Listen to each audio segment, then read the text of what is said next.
Aloha, this is Ocean Ramsey, and you're listening to A Shark's Perspective.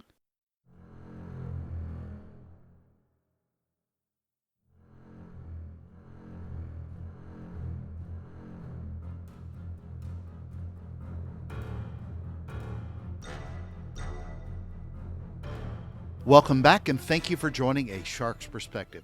Staying with my own sharky nature, I mean, after all, I've been nicknamed Shark since childhood. I enjoy swimming with sharks fairly frequently, or at least as often as I can.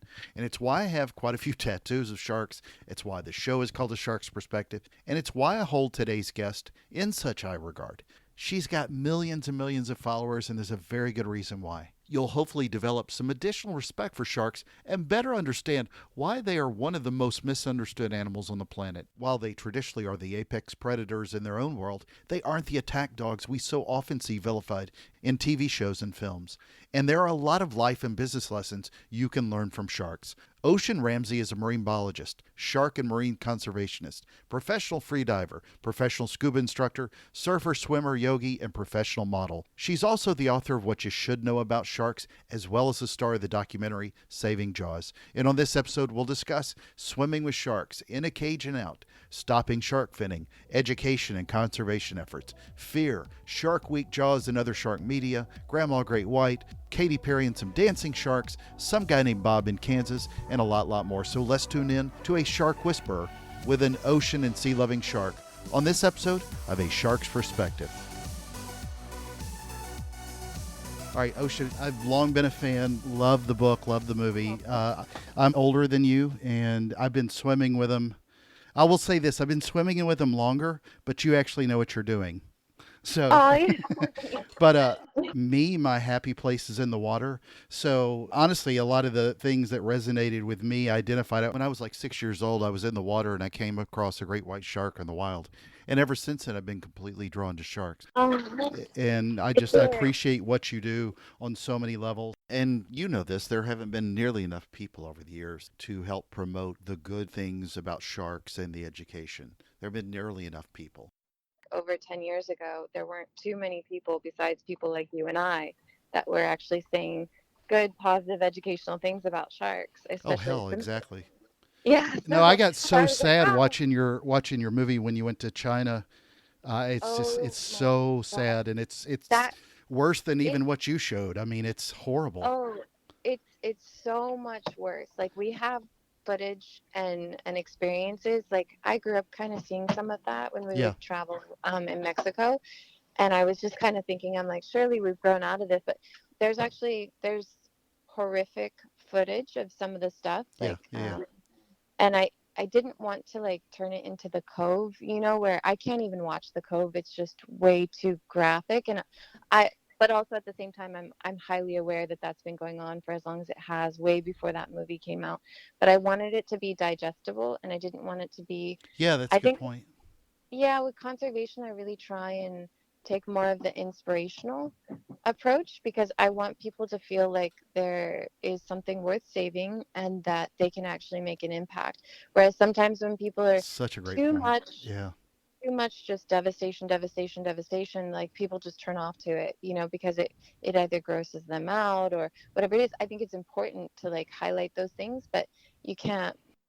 I don't know. I think I'm personally more attracted to kind of that positive, like, hey, let's do yeah, something about like there is a problem, but let's do something about this. We can make a change. We can make an impact. And the cool thing is like I feel like really, especially within like the last 5 years, I'm seeing this massive, massive massive shift, switch. Yeah, which is like it's so exciting, and yet at the time in the current state with so many species going on like the endangered species list and CITES, different appended uh like different the appendix, yeah, of CITES.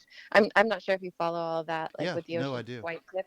Yeah, so the oceanic white tip, once the most prolific species like on the planet, and now it's one of the rarest. And Right. that, for me growing up and getting to go offshore and stuff like that, my dad was a diver and we always had a boat, and getting to see those species, and he's very much just he grew up diving, like, and that's just a normal part of the ocean. It's not a big deal. he was diving long before the movie Jaws came out. And then Yeah. my mother's very outdoorsy, very in tune with nature, very respectful, very kind of like traditional, um, in the mindset of more like Native American and Hawaiian, Mm-hmm. where everything kind of has a spirit and you need to respect it. And so growing up with them, I think that kind of helped a lot to just be like, hey, sharks are just a part of nature, just like dolphins, just like whales. And they truly are. And I didn't realize that most of the public doesn't really perceive them that way. And so I think I just continually casually started talking about that as I was taking divers out, because I got my dive instructor as soon as I could, and pursued marine biology and took different research contracts and dive contracts around the world.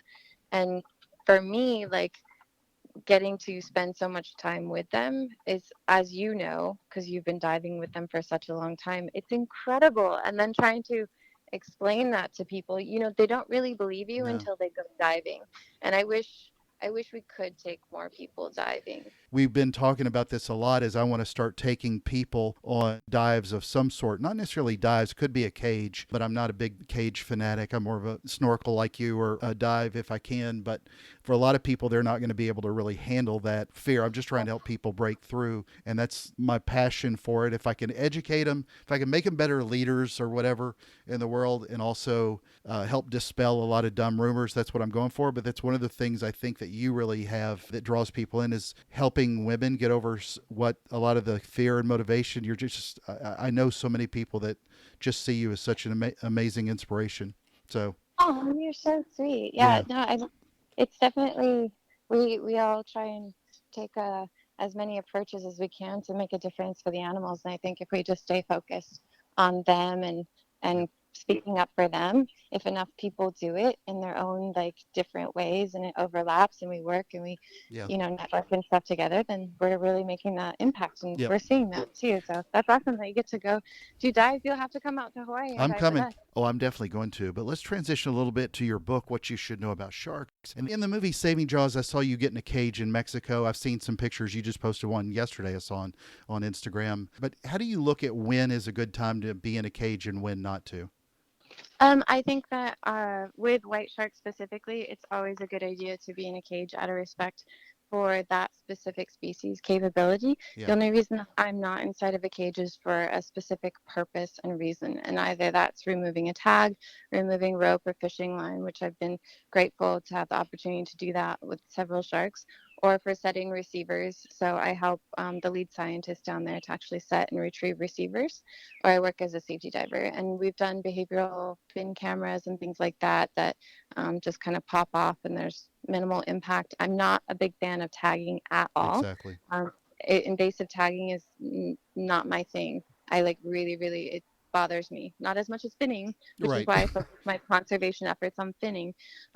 But yeah, I'll put fin cameras on and then retrieve them, or I'll cut old tags that are not working, the acoustic ones that turn you off, or other than that, I don't really see any reason to push it because if an accident happens, it's the shark's reputation. And then if you talk about like someone like Grandma Great White, the great white that I was swimming with in Hawaii, I Hmm. mean, I can tell from like literally over a decade easily, maybe 2 decades. I'd have to figure out how old I am, but of specifically trying to study shark body language, social hierarchy, watching the way that she's approaching. She had zero interest in us. Exactly. Probably the I've probably had more assertive nurse sharks Oh, than yeah. that Yeah. that big beautiful white shark that was swimming up, and she just wanted to brush up on the boat. And we've had that with a number of large female tiger sharks coming up to want to just scratch up on the boat, and for hours and hours, and not a single like threat display from her at all. It really, really amazing. I mean, when a dolphin's rubbing its tail on her Sure. face, she's really not in that mood, and she's got a big dead whale nearby, but super respectful of them. And out of respect for them, there are certain times and places that I would never want to specifically dive with a shark. I have done some stuff out of the cage in Australia to test surfboard deterrence, and that was not in great conditions, like Yeah. not conditions I would normally advise people to go in. My point and purpose for that was specifically to test these deterrents and to kind of look at the behavior of the white sharks in comparison to other areas of the world to see if are they more assertive or not, and how are they reacting to the presence of a human, which is something that normally you couldn't test. But I have that choice to put myself in that position in limited visibility with juvenile white sharks, which again is not something that I don't want people to mimic what I'm doing, but I Right, right. am absolutely going to share the information that I get to help other people to avoid adverse interactions. And my point and purpose with that is if I can help people and sharks to better coexist, essentially educate people on how they can better coexist with sharks, then we'll have fewer fatalities, fewer incidents, and more people would be more in support of conservation because every time there's an accident and everybody blames the shark, even though there's usually some sort of human implication in that. Exactly. Well, how do you recommend then for people like you and me that love to get in the water, and swim with them? It's one thing, but how do you recommend people learn to understand sharks more when they want to be in the wild, not just from watching, say, your movie Saving Jaws, which is amazing, or reading the books or something like that? That interaction that so many people strive for, that I'd love to do on a weekend trip, is normal to me and you, but for a lot of people, it can be a bad thing. It could be if they make a mistake, but they want to get involved somehow. Absolutely. Well, that was why I spent over 4 years writing that book to really speed Yeah. up people's learning curve because my learning curve when I was younger, I mean, I'm lucky that I wasn't killed, basically. And it's just a testament to the sharks being so patient with people. But because I did learn that, and because I am so much more aware of what was actually going on, and I look back at videos of myself when I was younger, and I'm just like, what? Oh my gosh, I was so unaware. But because I've specifically looked for those patterns, that book is pretty critical. I mean, it's literally life saving, and it even contains the whole worst case scenario. But reading the book, unfortunately, it really is. It's like an ABC, a primary color. Absolutely, it is. Um, but it's so much more than any other shark book. I didn't want to like with the editor. He was like, "Do you want to cover, basics on shark biology and sensory systems?" I'm like, "No," because those are the only books that are out there right now. I was like, I want the real life, actual useful information for people. So if you start with the book, and then if you can go with a guide that has the real life experience, because the ocean is so dynamic and diverse, and I talk about that in the book, that it depends on the species, it depends on the situation, it depends on everything down to the water visibility and the current and things like that. But a lot of it takes time. And being situationally aware of a POI, a point of interest, Yes. can help, that book can help give you the basic building blocks to keep you safe enough to go through a learning curve. So, like when I train a safety diver, to be able to push off a tiger shark, a sandbar shark, a Galapagos, but more so to be able to see that behavior coming Hmm. 45 minutes out, the second that they hit the peripheral, and see every single shark in the area consistently and be aware of each one's behavior and social hierarchy. I train with them one on one for a year. And then Wow. after a year, I'm like, okay, you're not done. You're just done with me being next to your side. You now have the base kind of structure to continue your learning curve, and the sharks are going to continue to teach you. But if you follow the guidelines that I kind of outline, but I don't outline to a professional level in the book, that's another book, Right. just not done right now, then like you can go forward on that. So I would say start with the book, watch videos, go with a guide that's really experienced, but you can Agreed. find really experienced guides out there who don't know what's going on. Well, so I know, and that's very true. If it's somebody doesn't have 100% success rate, it can't be even 99.9. Just move on. To be to be honest with you, actually, I find that like unless they're consistently having issues, I Well, that's a actually good point. I think the ones that are more experienced that have had the issues, in my experience traveling around the world, the guys that were really showy and an accident happened to Oh yeah. them and they checked themselves, they're actually the ones that are safer now because they got that learning curve the hard way.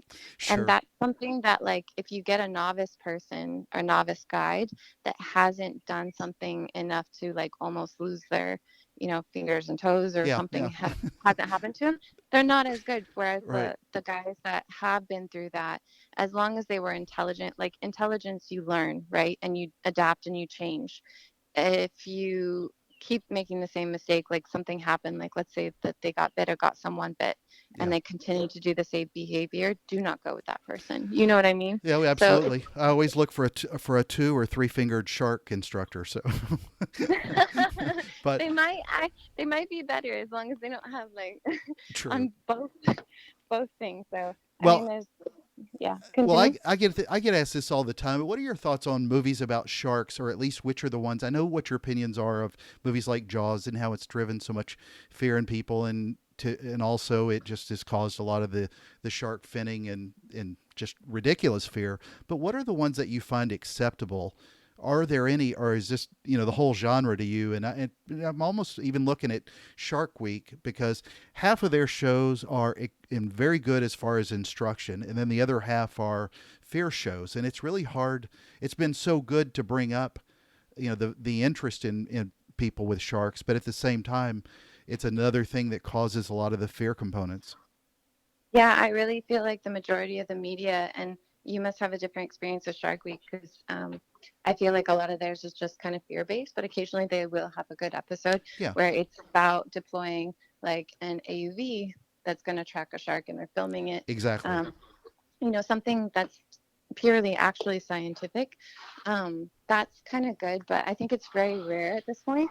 I think BBC, like natural history type Absolutely. things, Yeah. are a lot better. And that's, I grew up, I didn't watch a lot of TV growing up, but I do remember seeing sharks on like, National Geographic and stuff like that. And it was maybe a little bit of a fear understatement, but just the visuals of just actually filming the natural world, I think is maybe a better way. And I think social media. I think social media is way better than the traditional media because Really. you're getting a real life Yeah, that's true. situation. It's not a producer trying to get a shot and manipulate it to look some way because he thinks it's going to sell on a network. Very true. And I know from talking to those networks, a lot of them really try and cater towards, they call it, it's really rude, I think, for them to say this, but these are their literal words. They're like, anything educational does not apply to Bob in Kansas. So we have to dumb down our programming and sell the same fear based type of things over and over and over again because that's what's been working for them for the last 25 or whatever years. And that's literally what they've told me when I've proposed educational content. And I was like, hey, your audience is getting a lot smarter. We've got social media now. They're Hmm. seeing that it's not the same thing. And so I think that I know that they're going to have to adapt, and they're going to have to you know, indulge into these like more complex kind of ideas like shark personalities Hmm. and specifics on behavior and things like that. And I know that that's coming because the audience just knows better, and the same thing doesn't sell. But they're also like Shark Week was one thing, and now it's like they're doing mockumentaries like Right. Megalodon, Right. and it's purely entertainment. And like if you understand sharks enough, it can be very entertaining. But for the majority of the public, they don't understand sharks enough, and they've been sold on this idea of Jaws for so many generations that like those type of fear and false mockumentary type things are really hard for people to distinguish. Okay, well, what is the reality? And that's where I like social media because it does show that Yeah. reality. Well, that's a great point, because I posted a picture of me with a Jaws T-shirt on today, because like every piece of clothing I have has a shark on it, and I talk about how it's a great movie from just an entertainment value, but it's every post I make about sharks, even if I'm talking about the movie Jaws, is that they're beautiful, misunderstood, Yeah. everything else, and so that's a great point I really thought of. What inspired you to be a marine biologist, It was other than having actually, a great name for it? haha, I know my parents definitely. I actually do like a lot of land sports, and I just wanted to do something that was going to be working, but specifically helping animals. So Yeah. originally, I was going to school to be a veterinarian. Wow. And so, but you realize once you start to get into that field that the majority of your job is actually just killing animals. And I just kind of felt like with marine bio and ethology, which is animal behavior and psychology, specifics on shark behavior and body language, kind of focusing more on that, it just seemed like everything in my life was toward sort of channeling me towards that. It's obviously something that like is in my blood as far as being interested in it. And I'm from the time that I can remember, I've been fascinated with animal behavior, even just watching the damselfish and how they're Right. territorial in comparison to other species and how they interrelate to other species. And I think that interspecies relation is really fascinating for me.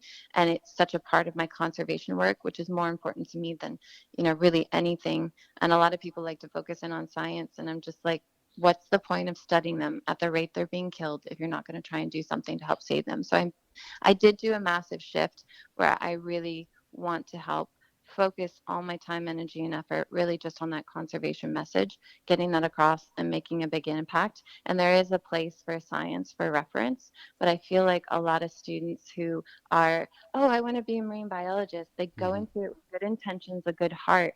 And then institutionally, they get into the old mindset of, oh, we can just stick it in a box and poke and prod it and electrocute it and, stick these tags on it, all this stuff. And they don't end up actually helping Agreed. the animals that they actually cared about in the first place. So I love that there's now programs like conservation biology and environmental science is a bigger thing. And as you can see with COVID and everything that's going on, how important that really is, and to be more respectful of the natural world and other species of animals. And a lot of people, that's a whole nother thing I can't get into because I have to leave right now. But we're just another species of animals. So to put ourselves above another and to treat it a certain way is just not right. And I think that we'll see a big shift in that. All right. So I asked this of every one of my guests, Ocean. What is your favorite kind of shark? It's I have to say my political answer, which is the shark that I'm swimming with at the moment. But I do have favorites like specific individuals like Curly Girl or Nikki the Tiger Shark or Bella the Great White, or I would even say Grandma Great White or Bully, my favorite sandbar shark. Or I've got, I have so many favorites. It's hard to say favorites. So Sure. So, Ocean, I'm going to ask you now the 5 most interesting and important questions that you're going to be asked today. All right, here we go. Number 1. 2 beautiful sharks I've seen you swim with a lot, great white or tiger shark. Which is your favorite, great white or um, tiger sharks to swim with? gosh, that's so hard. Tiger sharks you can interact with more. Yes. White sharks you have to be on point. So Number 2, Katy Perry or Lady Gaga? Katy Perry, because she was gonna go swim with sharks with me. And, oh, that's interesting. And she's danced with sharks before. Number 3, Greg Norman or Paul and Shark? I don't know who that is or what that is. They are clothing brands that both have Oh, sharks on them. That's okay. Number One 4, Ocean Designs. there, even better answer. Number 4, and I am going to buy some clothes from there. Number 4, diving in Hawaii, where you live, beautiful Hawaii, or diving in the Bahamas, somewhere like Tiger Beach. Hawaii, Uh, Hawaii, hands down. nice. And number 5, the most important question you're being asked today is biscuits or cornbread. Biscuit. Good lady.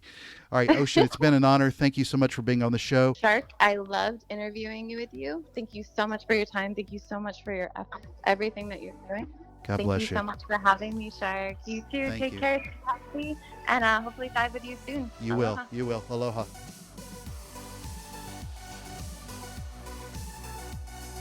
So there was my conversation with Ocean Ramsey, a marine biologist, shark and marine conservationist, professional freediver, professional scuba instructor, surfer, swimmer, yogi, and professional model. She's also the author of What You Should Know About Sharks, as well as the star of the documentary Saving Jaws. Let's take a look at 3 key takeaways from my conversation with her. First, I have such a healthy respect for the way she looks at what we see and hear about sharks in media. Not everything you consume that's incredibly popular, even on Shark Week, is always the best way. That's just as true about many things in business as well, isn't it? A great deal is factually true, but always consider questioning something, even if it's the most popular.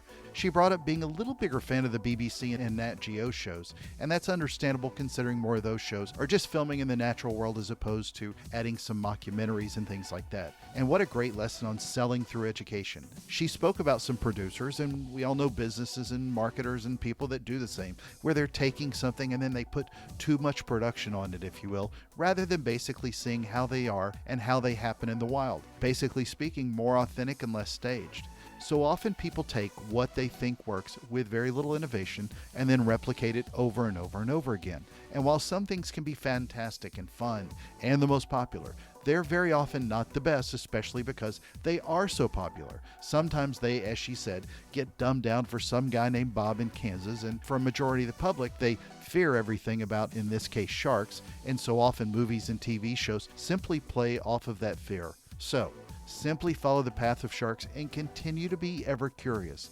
But I'm not going to lie, I'm going to watch a lot of Shark Week. Oh, and what about Bob?